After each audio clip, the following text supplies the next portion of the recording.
May 5. Restoring the temple. Making a whip of cords, he drove them all out of the temple with the sheep and oxen. And he poured out the coins of the money changers and overturned their tables.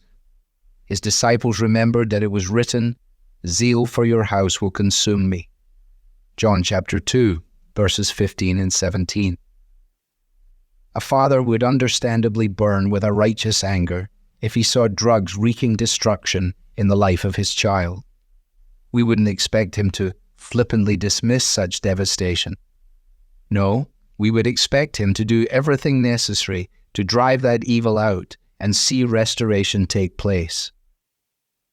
When Jesus, the Son of God, entered his Father's house on earth, the temple in Jerusalem, and looked round at the scene, it was painful to him.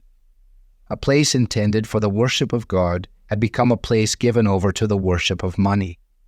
A place intended to beckon the world to meet the living God had become one that kept the nations at arm's length. He found it intolerable that the name of God, the glory of God, was being besmirched and tarnished. There is no reason for us to stand back and try to mitigate Jesus' actions. The holy anger of Christ burned with zeal and purity. This was not the time for polite conversation. Jesus knew exactly why the temple was there. It was the place of meeting God. It was meant to be the joy of the whole earth. What he found instead was completely opposed to its purpose, and in his words and actions, he made that abundantly clear. Interestingly, when the Pharisees confronted Jesus afterwards, they didn't challenge his actions. They challenged his authority. Jesus responded to this challenge with a puzzling statement. "Destroy this temple, and in 3 days I will raise it up." The temple he referred to, John explains, was himself.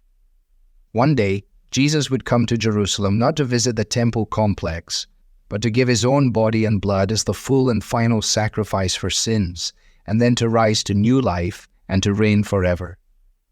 It was on that authority that he was making clear the difference between what God had intended the temple to be and what it had been made to become.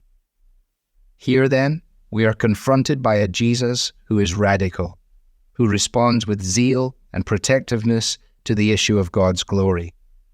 This Jesus is not meek and mild, always affirming and never challenging. He is the great high priest who came not only to cleanse the temple precincts, but also to cleanse our hearts and deal with our alienation. In him, the true temple, God has built a house of prayer for all peoples. So look afresh at Jesus, who brooked no compromise in pursuing the glory of God through enabling the nations to worship him rightly. Look afresh at Jesus, who used his authority and perfections willingly to take our place and bear our punishment in his body so we could be restored. Look afresh at Jesus, of whose amazing grace you are a beneficiary, and let his zeal for God's glory also be yours. Devotional material is taken from the Truth for Life Daily Devotionals, copyright Alistair Begg, and is published by the Good Book Company. This reading was digitally created by Truth for Life and is used with permission. For more clear, relevant Bible teaching, visit truthforlife.org.